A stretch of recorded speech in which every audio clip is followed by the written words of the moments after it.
How do you become an inspirational speaker, a transformative leader, make somewhere the place to be?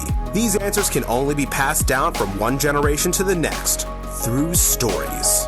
Each story is not a step-by-step guide, but rather delivers the principles for success, or the intangibles. Tiger Tales is a Toastmasters club from Rochester, New York that started 7 years ago. Starting with its founders, this club has produced eloquent orators that have gone on to become this generation of leaders all around the world. Join us in talking with our club's cornerstones, revealing the undefined, the intangibles.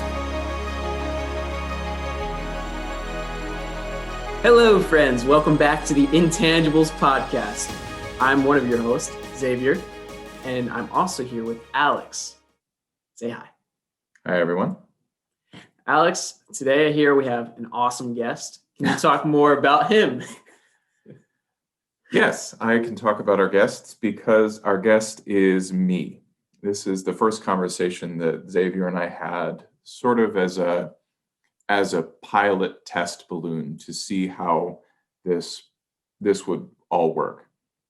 And the whole reason that we wanted to make this podcast is to try to explain something that has often gone unsaid in Toastmasters. And for those of you who don't know, Toastmasters is an international public speaking and leadership organization. It's one of the biggest educational organizations, nonprofits in the world. It's got hundreds of thousands of members all around the world, thousands of clubs in pretty much every country on the planet. It is an incredible organization. However, there is a tension in Toastmasters that there is almost like this founding principle of it is a professional, polished networking and communication and leadership organization. And that there's clubs where that is the predominant theme of Toastmasters. And oftentimes at the international level, when they're making all of the rules and setting things up, that's the predominant theme. But there is this subversive magic that actually makes Toastmasters run. And that subversive magic, when you meet the members who understand that, who get that soul work that happens when a Toastmasters club is really successful, that's what I believe has grown Toastmasters to the place that it is, because the world doesn't need another networking organization. The world needs what Toastmasters almost by accident seems to have stumbled into in terms of storytelling, vulnerability and feedback, and catapulting people into facing their fears. And that what Toastmasters built with those elements is a transformation community. That is what I was mentored into by Corey, and I'm really looking forward to sharing our conversation with him and the things that he's going to share with us about that transformation community and about the way that he has helped to shape Toastmasters for these hundreds of students at Tiger Tales and members at other clubs as well, that he's one of these people that gets that subversive, magical message of, with storytelling and vulnerability and facing fears, we can transform people's lives. And my life was transformed by that. I think that as we talk with each of the different folks with Tiger Tales, they're going to have a different perspective on that subversive magic, those intangibles that make Toastmasters what it is today. And I think what's so cool about this episode particularly is that you talk about your personal transformation with Corey mentoring you. And then it spreads out into what would this look like in an entire club? And in this case, it's Tiger Tales. How transformation breeds transformation, and people that have come thinking that this is going to be that networking leadership are transformed into powerful and passionate speakers. Exactly. The way that that subversive message is spread is through those individual stories of transformation. And so I get a chance in this one to share mine, but that as each person is transformed by the power of vulnerability and feedback and facing fears and sharing stories, that transformation community grows within Toastmasters, where even among some of the leadership, there's folks who don't understand that magic. And it's that tension that I hope that we can pull on, and that we can start to reveal what can make Toastmasters even better than it is, by having more and more people understand these stories of transformation. And I think those individual stories, the more of them that folks hear, the more people will believe in the power of transformation communities, and that Toastmasters can be not just a marginal improvement to someone's ability to public speak or someone's ability to lead, but a truly transformative experience for someone's life. And that there's some story where you're hearing a person on here speak that sounds like you. It's like, wow, this is exactly what I was thinking, feeling at this point. And this is where they went. Absolutely.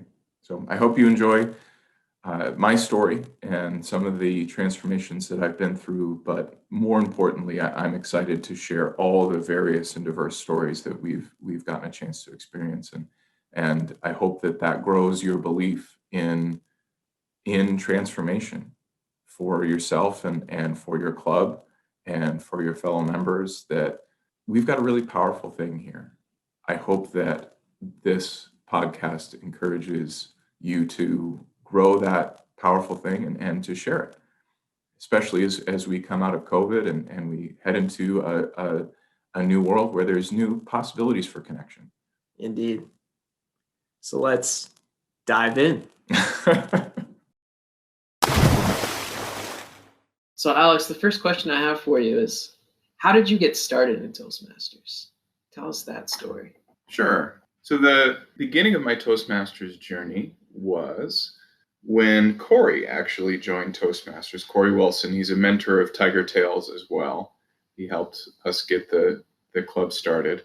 He joined Toastmasters in, I think, 2010 or 2011 with a few other leaders that he was mentoring. And he was mentoring them in a lot of different areas in their life. And Toastmasters was a way that he didn't have to teach them public speaking, or at least not on his own.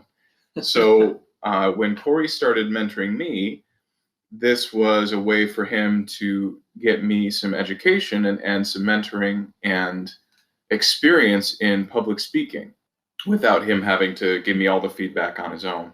I joined up with MCC Toastmasters, I think in the spring of 2012.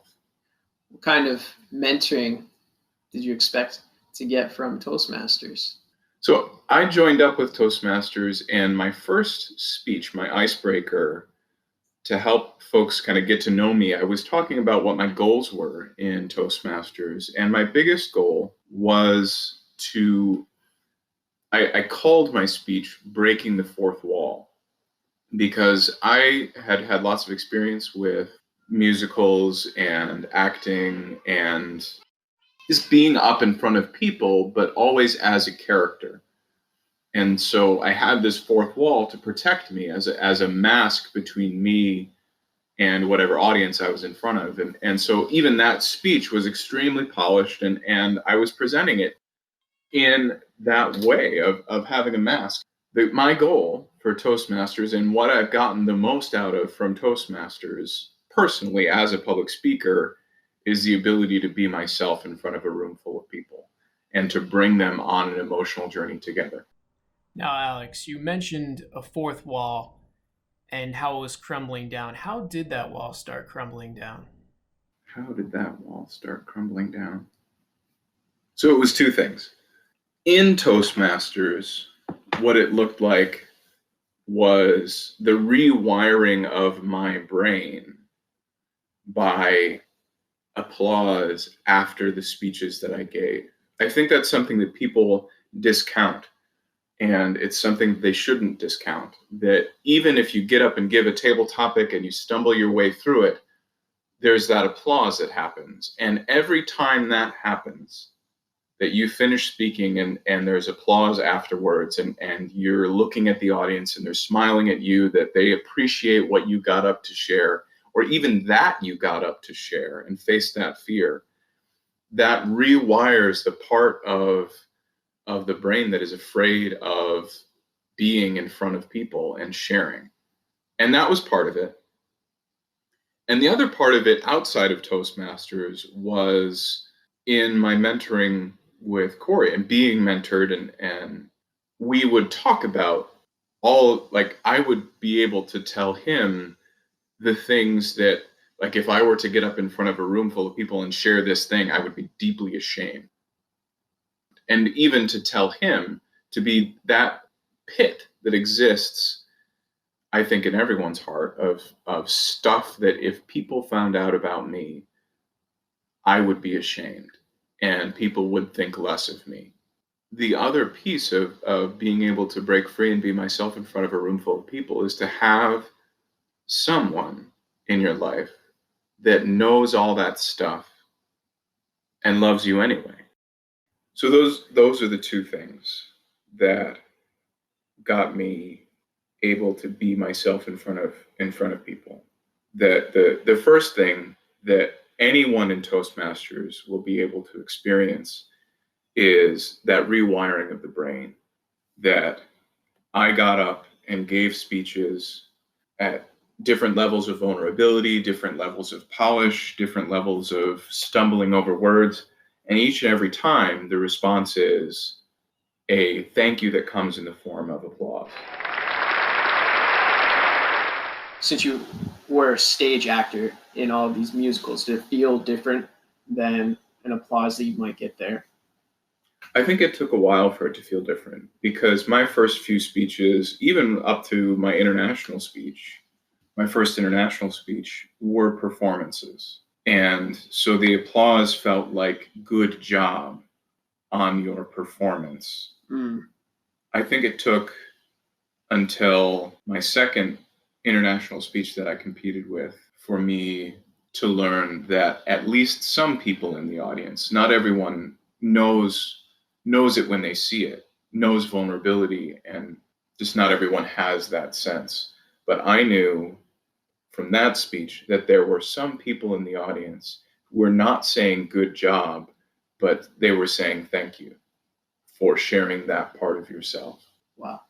And the further I've gotten in Toastmasters and the more that I've learned from Corey, the more that I have learned to seek out those people in the audience, really just to get to know them, because those people with that sense for when someone is sharing a piece of themselves or someone is just performing, that, and they can appreciate a performance, that there's nothing inherently wrong with performing, but there's something powerful and transformative about me giving a piece of myself to the audience, in seeking out those people who recognize that when it's happening and are applauding that at the end of the speech. Those are the people whose feedback I want, because there will be some people who will give me some technical tips about how to perform better, but those are the folks who are going to be able to show me how to take the audience with me on an emotional journey. By having some of those people in the audience, does it feel like there's a freedom that's granted by being vulnerable and still getting applause from the type of people who are hearing this? I think the freedom to be vulnerable, those things help, but I think the freedom comes very much more from the second thing that I was talking about that happens outside of Toastmasters. That the freedom to be vulnerable and fearlessly vulnerable comes from being known. There's a limit to how much an audience can do that for you. That's something that happens between you and one other person. And if you're very lucky, maybe a few other people.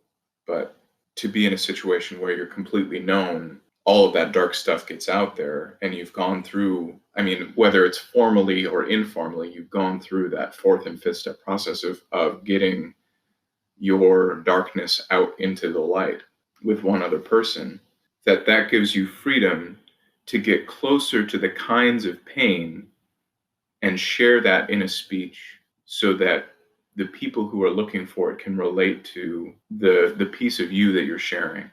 The very best speeches I've seen and the very best speeches I feel that I've given have had that blend of extremely relatable pain and humor to guide people through that pain with a message of this is how that pain can be relieved, or this is how that pain can be overcome. That's the Holy Grail. That everyone who's giving an international speech that's worth their salt, that's what we're looking for in giving transformative speeches, is revealing that pain, talking about the people that have helped us through it and the things that have helped us through it, and then guiding the audience through it with humor and levity to make sure that they don't get stuck at the bottom of a pit of that, full of that pain. And my second international speech definitely erred on the side of not having enough levity in it. Partially, I think, because I wasn't done processing through that pain myself. You have to show people that there is the other side, a way out to truly be inspiring. Exactly. And I don't know that I was all the way on the other side of it yet, or at least far enough past it that I could bring that levity into it. I remember arguing with Corey because he kept reminding me that there needed to be levity there. So I added levity in the form of wordplay that was fun for me to write, but it wasn't anywhere near fun enough to listen to bring people up from where I was bringing them to. And I remember arguing with Corey about, this isn't something that I can joke about.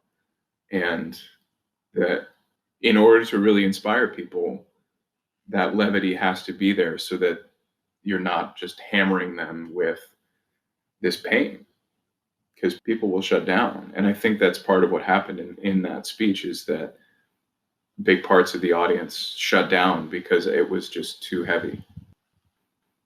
So you've kind of mentioned your two international speeches a few times here. I was curious if we could get into just a little bit more detail about what each one meant for you and maybe some of the context around each of those speeches.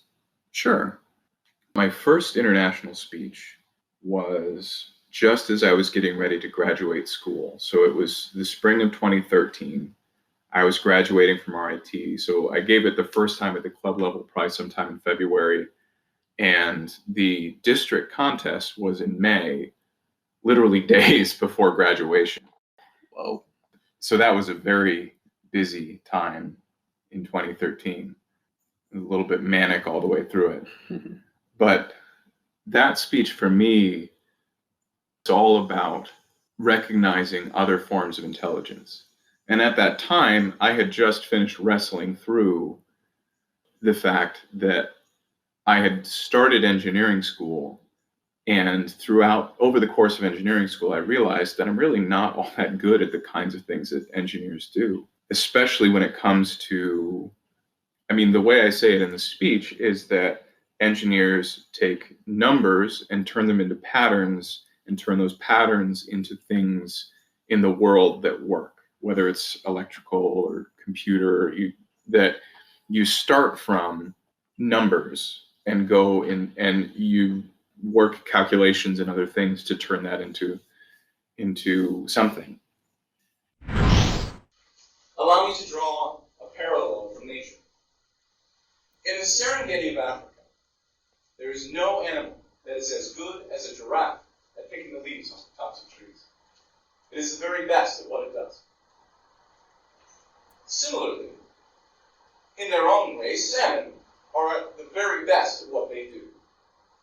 No other creature in the animal kingdom can swim upstream with as much strength and determination as a salmon can. And what many of our schools today are doing are asking salmon to see how well they can pick leaves off the tops of trees. It's a ridiculous image, isn't it? And yet, what happened to me, as happens to countless other engineers in training, is a few leaves were caught in our mouths on the way down. Good grades in math, in science, labeled me as an engineer before anyone, including me, could take the time to figure out what I was truly skilled in. I think what I'm realizing now is that the patterns for me are not so much about words or numbers. It's more about the emotional landscape and finding ways to put words to that. So in that speech, I talk about how I'm a poet and I'm an artist, and that there's all these different kinds of intelligence. And because I was good at math and science in school, that I kind of got pigeonholed into being an engineer before I even explored any other opportunities. Like the things that I didn't mention in that speech that I might, if I were to rewrite it, that there were glimmers of that. And those glimmers were discouraged rather than being encouraged as, okay, well, yes, you like musical theater, but that's a hobby. And You can't make money at that. and engineering is real, and art it's a hobby. And I don't know that I would want to make a living doing art, but I don't know that I could make a living as a poet, or that I would want to. There's a kind of life that's associated with that I don't know that I want. But that was my first speech. It was all about unlocking the hidden genius inside of each person by acknowledging the kinds of intelligence that they have. And so it's informed by Sir Ken Robinson's work. He actually very recently passed away. Less so by the 7 intelligences, the emotional intelligence and kinesthetic intelligence, and that there's all these intelligences that really don't get measured because they're not measurable, or we've never taken the time to measure them because they're not profitable.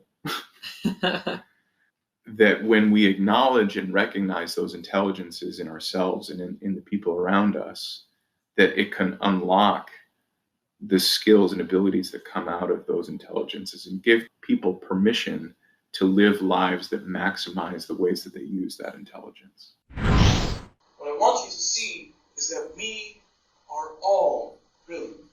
You are brilliant. You are brilliant. And so each one of you should go and find the intelligences, the passions that exist in the hearts and minds of the people around you, and give them what they need to grow. Support them, nurture them, mentor them if you can. And you just might unlock a hidden genius.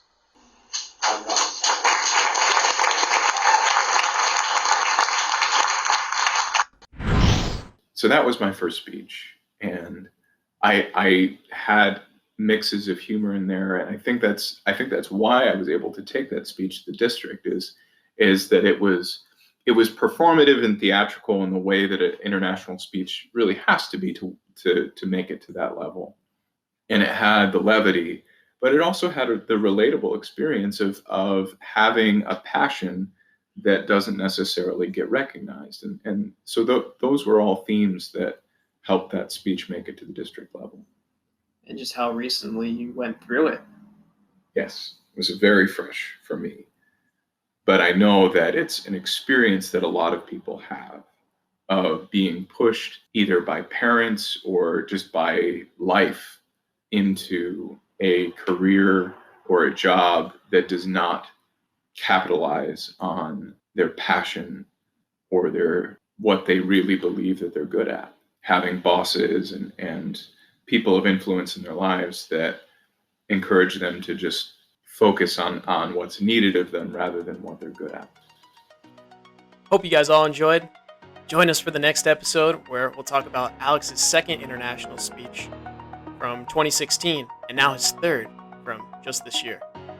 See you next time.